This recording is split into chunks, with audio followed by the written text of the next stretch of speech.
I guess this wouldn't be YouTube if I didn't ask you to engage with the video if you like it by liking and subscribing or leaving a comment. Feel free to follow me on Twitter under Sussex Henry VIII, and thanks for watching this video. So today we are going to be talking about what I like to call the pre- and post-Meghan eras. Now, some of the favorite insults they like to hurl at Harry and Meghan are that they are irrelevant to the monarchy, that nobody cares. This video is going to discuss why that is total and utter bullshit, and that there's evidence to prove it. There are notable differences between the way the royal family acts and is covered by the press now than they were in, let's say, 2013 to about 2018. I know most of you are here for purely Harry and Meghan focused content, but trust me, part of understanding what happened to them is understanding what was going on in the years before. I would argue the most recent phase or era of the royal family started in 2011 with the wedding of Will and Kate. It marked the clear delineation between Charles and his adult son's lives. The wedding also brought much needed attention to the royal family after a bit of a dry spell. Weddings, funerals, other big ceremonies are where the family shines, or at least when they're supposed to. It is also when I started paying attention. So is the start of this era just me being narcissistic? Probably, but I don't care. We are going to call 2011 to 2018 the pre-Meghan era. I use 2018 because I don't think the plan to smear Meghan was fully formed until Harry and Meghan's tour in late 2018. There was actually kind of a subtle red flag directly after the wedding. I remember watching Jon Stewart on The Daily Show, and he was angry that the Queen had apparently put out guidance that footage from the royal wedding was not to be used for satirical purposes. And American networks had actually agreed. Now, highlight that in your brain for the next time some royalist starts whining about never complain, never explain. With William and Kate, the protection from the family and the complaining started on day one. Other than that, things went pretty well for the newly minted Cambridges after the wedding. They received mostly good press from about 2011 to 2013.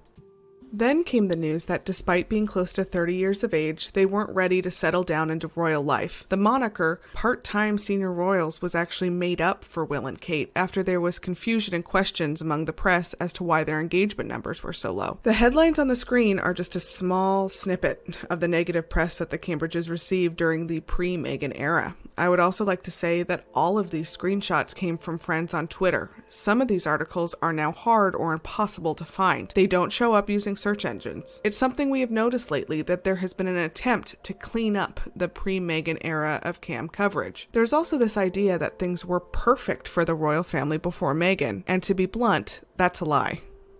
I say a lot on Twitter that the insecurity-driven hate towards Harry and Meghan would have been less if, by the time Harry and Meghan had started dating, William and Kate had been on stronger footing. They weren't, and this is why. Allowing Will and Kate to be part-time senior royals for years after their wedding was the biggest mistake the royal family has made since telling Chuck he couldn't marry Camilla.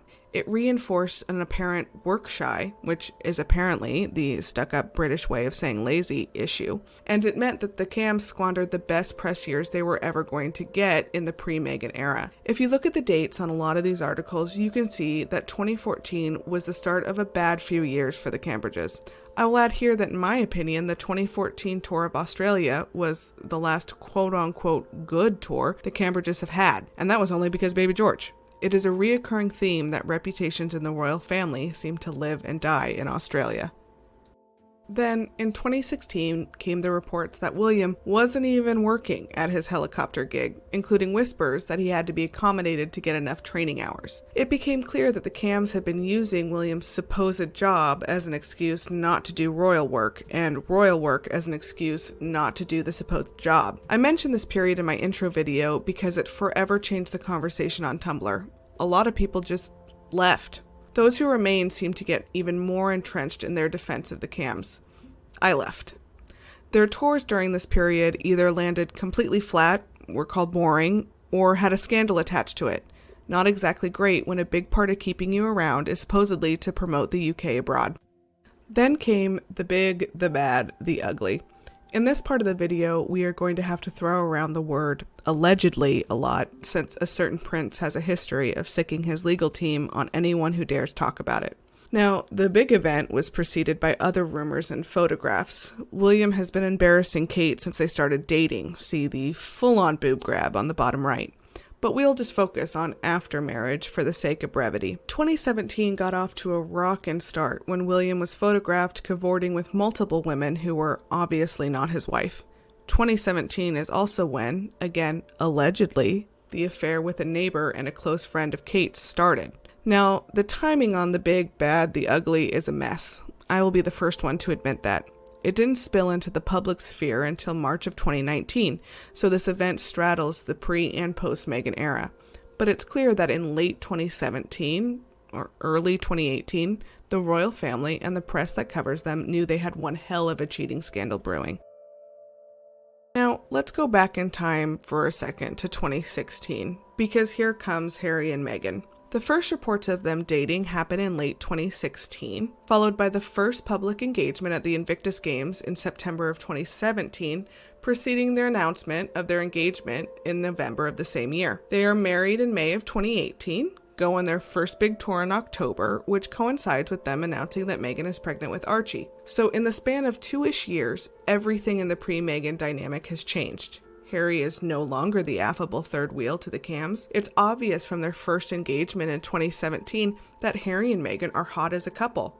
They have star power. They will proceed to dominate the headlines. 2018 was a year of change for the royals. They now had their first mixed race member. They had their last big wedding for this generation. Both of Diana's sons were settled.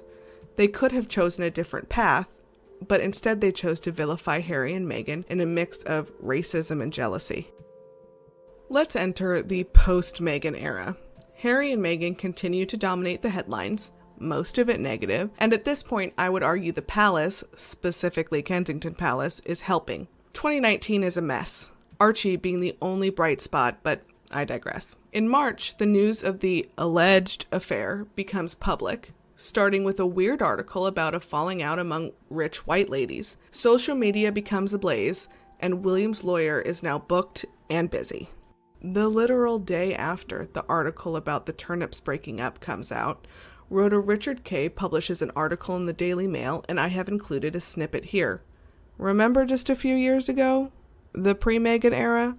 When Kate was lazy and boring and couldn't deliver a speech? Well, guess what, guys? Now, as a royal wife and mother, Kate has never put a foot wrong. She carries out her official duties with enthusiasm. Folks, we are off to the races. William and Kate are now here to save you from that evil American Duchess. Look at the difference in headlines and front pages. Over the course of the first 6 months of 2019, the cams were reborn in the eyes of the British press. William became the strong statesman, keeping his brother in line and protecting the Queen. Kate, the quiet but strong peacemaker, who doesn't work that much because she's the best wife and mother the world has ever seen. Affair rumors were stamped out as the leaks against Harry and Meghan coming from KP grew in frequency. Somewhere along the line, the family made a trade, Harry and Meghan for William and Kate. So that, my friends, is why I think it's funny whenever I'm told that Meghan Markle was irrelevant. The fear the British press and the royal family had of her literally changed the course of history. The future heirs ran scared right into the arms of the waiting British press, who in turn transformed their public image. When you look for the sources of the leaks against Harry and Meghan, and the thought process behind some of the family's decisions, I would argue to look at who benefited the most from Harry and Meghan's destruction. It's also why, in this post-Meghan era, they cannot let her go.